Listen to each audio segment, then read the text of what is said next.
নমস্কার বন্ধুরা, মৌসুমি kitchen and ব্লগে আপনাদের সবাইকে স্বাগত। আজ আমি বানাবো একদম নতুন ধরনের কাঁকরোলের রেসিপি, যেটা গরম গরম ভাতের সাথে খেতে দুর্দান্ত লাগে।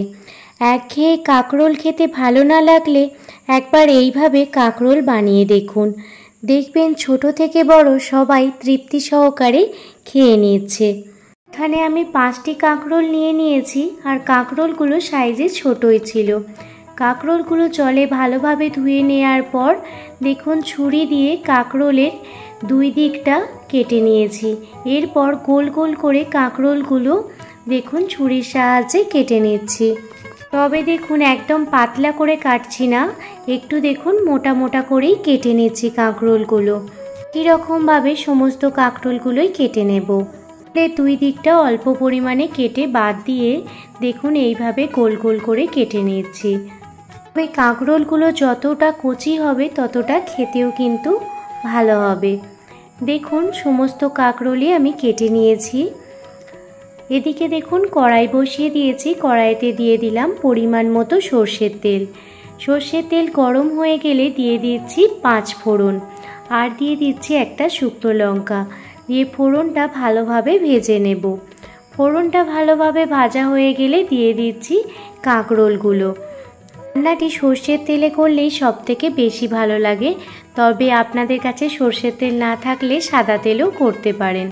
সব কেটে রাখা কাঁকরোলগুলো দেখুন দিয়ে দিলাম, আর দিয়ে দিলাম পরিমাণ মতো লবণ, যাতে কাঁকরোলের ভিতর লবণটা ভালোভাবে ঢুকে যায়।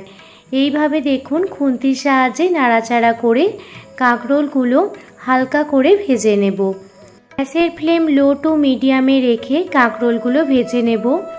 এই পর্যায়ে আমি ঢাকনা দিয়ে ঢেকে রাখবো। ঢাকনা দিয়ে ঢেকে ঢেকে কাঁকরোলগুলো ভেজে নেব।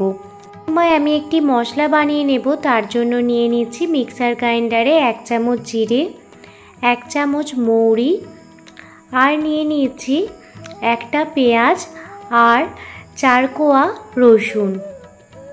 নিয়ে নিচ্ছি স্বাদ মতো লঙ্কা। লঙ্কাটা অবশ্যই আপনারা আপনাদের স্বাদ মতো দেবেন। দিয়ে সামান্য পরিমাণে জল দিয়ে একটি স্মুথ পেস্ট বানিয়ে নেব। থেকে 2 মিনিট পর ঢাকনা খুলে দিয়েছি, আর দেখুন কাঁকরোলগুলোর এক পিঠটা ভালোভাবে ভাজা হয়ে গেছে। এবার দেখুন খুন্তির সাহায্যে কাঁকরোলগুলোর অপর পিঠটাও উল্টে হালকা করে ভেজে নেব।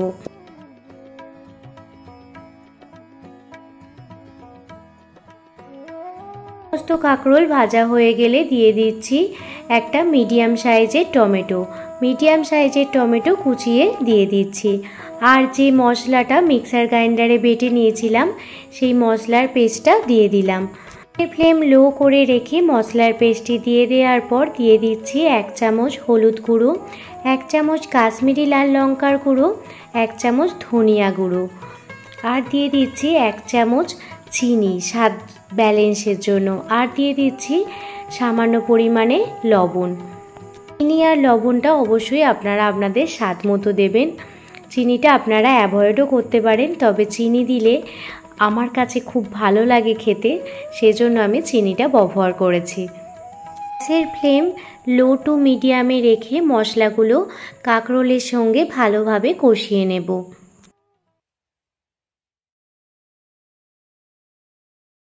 মশলা ভালোভাবে কষানো হয়ে গেছে কাঁকরোলের সঙ্গে, আর কালারও চেঞ্জ হয়ে গেছে।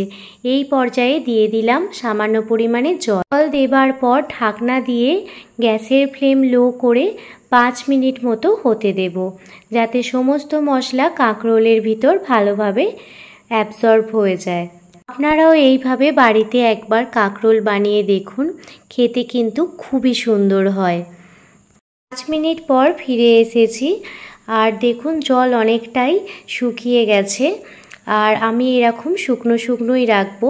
গ্যাসের ফ্লেম বন্ধ করে দেওয়ার পর দেখুন ধনিয়া পাতা ওপর থেকে দিয়ে দিচ্ছি। কাঁকরোলের এই রেসিপিতে ধনিয়া পাতা দিলে এর টেস্ট কিন্তু দ্বিগুণ হয়ে যায়। আপনারাও যদি বাড়িতে ধনিয়া পাতা থাকে আপনারাও কিন্তু ধনিয়া পাতা দিয়ে পরিবেশন করবেন। কাঁকরোলের রেসিপিটি রেডি হয়ে গেছে। খুব সহজ পদ্ধতিতে বাড়িতে থাকা উপকরণ দিয়ে আপনাদের কাঁকরোলের এক নতুন রেসিপি শেয়ার করলাম। কেমন লাগলো অবশ্যই কমেন্ট করে জানাবেন। যদি ভালো লেগে থাকে প্লিজ একটি লাইক কমেন্ট শেয়ার করে আমার পাশে থাকবেন। নতুন বন্ধু আমার চ্যানেলে ভিজিট করে থাকলে প্লিজ চ্যানেলটি সাবস্ক্রাইব করে বেল নোটিফিকেশান অল করে রাখবেন, যাতে আমি কোনো রকম ভিডিও দিলে আপনারা সেটা প্রথমেই দেখতে পান। আজকের কাঁকরোলের রেসিপিটি যদি খুবই ভালো লেগে থাকে আপনাদের, তাহলে আপনাদের ফ্যামিলি বা আপনাদের বন্ধুদের সাথেও শেয়ার করতে পারেন। রেসিপিটি ভালো লাগলে অবশ্যই একটা লাইক দেবেন। আপনাদের একটি লাইক অনেকটা মোটিভেট করে নতুন নতুন ভিডিও বানাবার জন্য। পুরনো বন্ধু নতুন বন্ধু সবাইকে জানাই অনেক অনেক ভালোবাসা। এতটা ভালোবাসার জন্য, এতটা পাশে থাকার জন্য অনেক অনেক ধন্যবাদ। ভালো থাকবেন, সুস্থ থাকবেন, সাবধানে থাকবেন। আবারও কোনো দিন অন্য কোনো রেসিপি ভিডিও নিয়ে আপনাদের সামনে হাজির হব। ধন্যবাদ।